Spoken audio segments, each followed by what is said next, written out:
All right, so get this. We were diving into Bertrand Russell today. Bertrand Russell. The guy was a philosopher, mathematician, and a social activist. Oh, yeah. A triple threat. Talk about a triple threat. Yeah. And Cambridge University holds lectures in his honor. They're called the Russell Lectures. They're not just because he was famous, though. Exactly. These lectures are all about how we understand the world and how we can make it better. Deep stuff. Deep stuff, right? Absolutely. We're tackling the big questions here, like what can we truly know? Yeah. And how do we use that knowledge to create a better world? Which brings us to today's deep dive. Yes. You sent us a bunch of material on Noam Chomsky's first Russell Lectures. It's meta. It's meta Chomsky on knowledge on freedom. Chomsky wasn't just riffing. Though he was building on Russell's last book, Human Knowledge, its scope and limits. That title alone tells us we're going deep into how we know what we know. Okay, let's unpack this. Yeah. First up, how do we even make sense of the world? Russell had this idea that language gets its meaning from our experiences. Okay. Like we see a tree, we learn the word tree. Seems simple, right? But even Russell realized pure experience isn't enough. Oh, really? Chomsky points out we need some kind of innate mental framework, like built-in rules, to organize all that sensory data. It's like a baby hears mama and knows exactly who that is way before they can even form a sentence. Right. There's something pre-wired in us that helps us make sense of the world. Right. And Chomsky's big contribution is showing how complex language is. Yeah. Yet kids pick it up so fast. It's true. Think about grammar, all those hidden rules we use without even thinking. Right. There's got to be something innate that allows us to do that. So we're not just empty vessels waiting to be filled with experiences. Right. We have this underlying mental framework. Yeah. But what does it actually look like? This is where the idea of deep structure comes in. Okay. It's Chomsky's term for the hidden relationships between words in a sentence. The underlying structure that gives it meaning. Okay, give me an example. Okay. I'm a little lost here. Think about these two sentences. John appealed to Bill to like himself versus John appeared to Bill to like himself. Okay. Almost identical wording, right? Right. But the meanings are totally different. Wait, really? I'm not sure I get the difference. Okay. They seem pretty similar to me. So the first sentence, John appealed to Bill to like himself, emphasizes Bill liking himself. Okay. But in the second one, John appeared to Bill to like himself. It's John who likes himself. Oh. It's subtle, but the way the words connect creates a whole new meaning. Wow, that's wild. Yeah. So it's not just the words themselves, but how they fit together in this invisible web of grammar. Exactly. And Chomsky uses all sorts of examples of Okay. passive sentences like, the dog is believed to be hungry. Okay. How we form questions, even why some sentences are grammatically wrong, but we still understand them. So are you saying there's like a secret language of the mind? A deeper structure that goes beyond the words we actually speak? In a way, yes.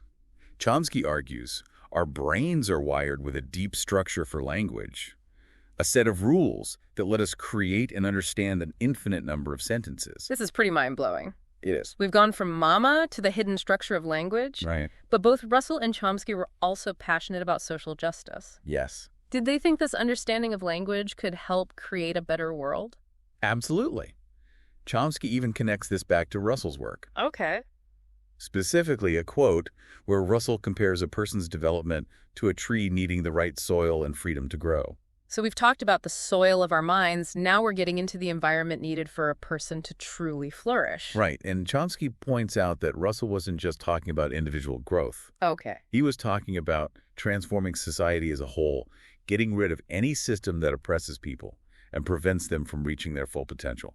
So are they both saying that to create a better world, we need to understand how our minds work, how language shapes our thinking, and how those in power can manipulate that to their advantage? Yes, that's a key takeaway. And that's where things start to get a little unsettling, especially when Chomsky analyzes how language was used to justify things like the Vietnam War. Yeah.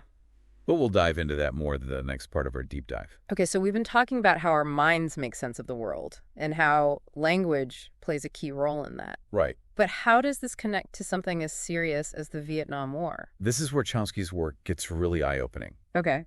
He argues that language can be used as a powerful tool to shape public perception, even to justify actions that might otherwise be seen as horrific. So it's like words can be weapons. In a way, yes. Chomsky gives some pretty disturbing examples Oh. of how the U.S. government used language to manipulate public opinion about the Vietnam War. Right.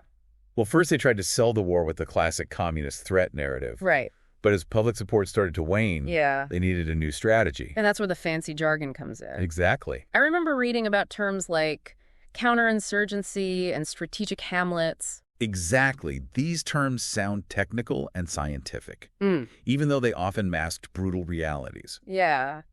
Chomsky argues that this was a deliberate attempt to make the war seem more palatable to the public. It's like they were trying to make war sound like some kind of high-tech engineering project. Right. And, I think it worked on a lot of people. And it's hard to argue with something that sounds so official and scientific. Right, and that's the danger of what Chomsky calls propaganda. Okay. It's not just about outright lies. Right. It's about using language to distort reality and manipulate people's emotions. So it's like even if the words themselves aren't technically false, the way they're used can still be incredibly misleading. Exactly.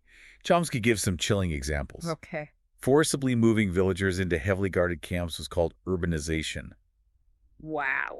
Burning crops to make people dependent on aid was spun as strengthening stimulus. That's messed up. It's like putting lipstick on a pig.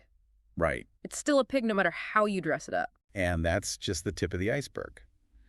Chomsky argues that this kind of linguistic manipulation happens all the time, Oh, really? not just in wartime. So what can we do about it? Well, Are we just doomed to be manipulated by clever wording? not necessarily. Chomsky believes that by understanding how language works, Okay. we can become more critical thinkers and less susceptible to propaganda. We need to develop the ability to see through the spin and question the narratives we're being given. Okay, so awareness is key. Yes. But how do we actually put that into practice? What are some red flags we should be looking out for? Well, for starters, be wary of euphemisms. Okay. Anytime you hear a word or phrase that seems to downplay or sugarcoat something unpleasant, Right. dig a little deeper and ask yourself what's really going on. Right. Like, don't just accept collateral damage as a neutral term. Think about what it actually means innocent people getting killed. Exactly. Also, be on the lookout for generalizations. Okay. Those sweeping statements that lump everyone together and ignore individual differences. Right. And watch out for emotionally charged language. Okay. Words designed to evoke fear, anger, or hatred. So basically, don't just take things at face value. Right. We need to be skeptical, ask questions, and think for ourselves. Exactly. But how do we know if we're overthinking things? How do we find that balance between healthy skepticism and, like, full-blown paranoia? That's a great question. Yeah. And it's not always easy to answer, Hmm. but I think a good rule of thumb is to look for evidence. Okay. Don't just believe something because it sounds official or because it comes from a source you generally trust. Right. Do your own research. Okay. Consider different perspectives. Yeah. And be willing to change your mind if the evidence warrants it. Okay, so it's all about being informed, engaged, and thinking critically. Exactly. But Chomsky also talks about the Cuban Missile Crisis, right? Yes. How does Well, that fit into all of this? The Cuban Missile Crisis is a really interesting example because it shows how, even in a situation of extreme danger, language can be used to shape public perception and justify risky decisions. Okay. Remember, this was a moment when the world came incredibly close to nuclear war. Yeah, I mean, that's about as high stakes as it gets, but what does that have to do with language? Chomsky points out that even though Kennedy brought us to the brink of nuclear annihilation, he was widely praised for his handling of the crisis. Interesting. And a big part of that was the way the crisis was framed linguistically. So it's like the story we tell ourselves about an event can be just as important as the event itself. Exactly. Kennedy was portrayed as a strong and decisive leader who stared down the Soviets and protected America from the evil empire. But the reality is much more complicated, right? I mean, risking nuclear war to protect American interests, that seems pretty reckless to me. It does raise some serious ethical questions. Yeah. And Chomsky is definitely critical of the way the U.S. government used language to manipulate public opinion during that time. This is all pretty heavy stuff.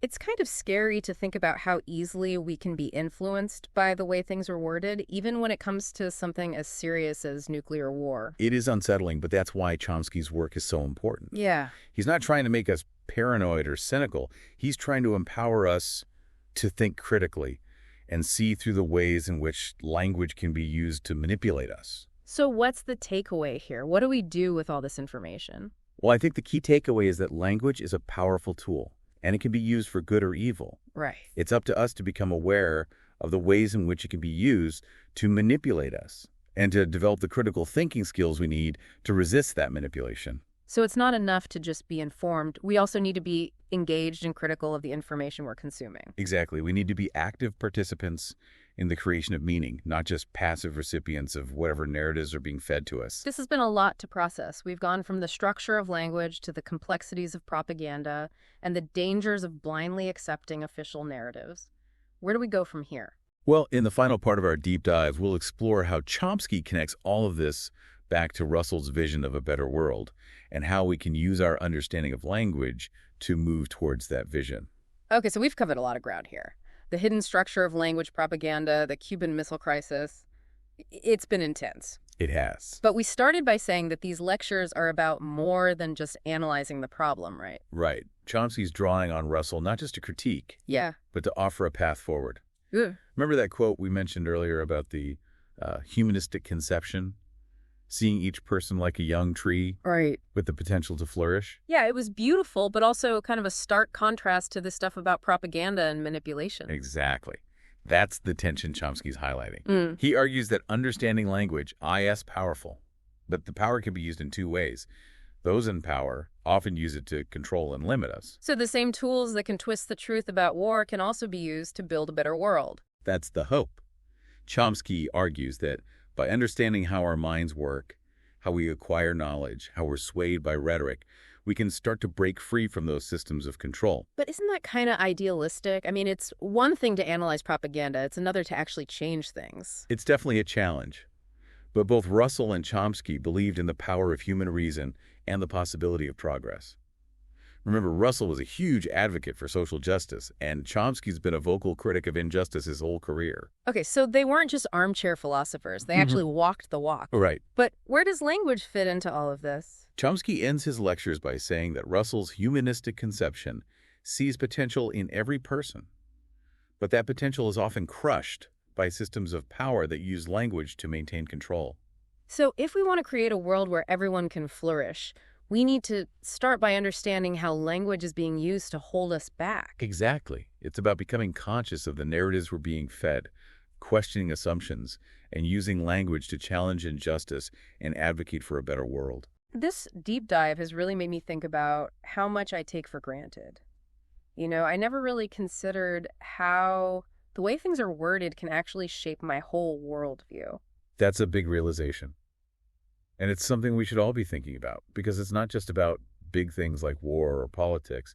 It's about how we talk to each other, how we consume news, how we even think about ourselves. So what does this mean for us, like right now? We're literally having this conversation about language, but how do we take that understanding out into the world? Well, I think it starts with awareness.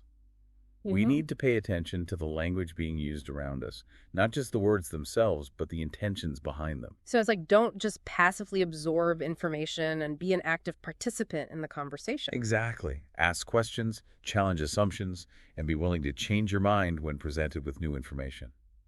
And don't be afraid to use your own voice to speak out against injustice and advocate for positive change. I'm getting that call to action vibe here. It's not just about understanding the problem, it's about actually doing something about it. It's exactly. Chomsky and Russell both believe that knowledge is power, but only if we use it wisely. Understanding language is just the first step.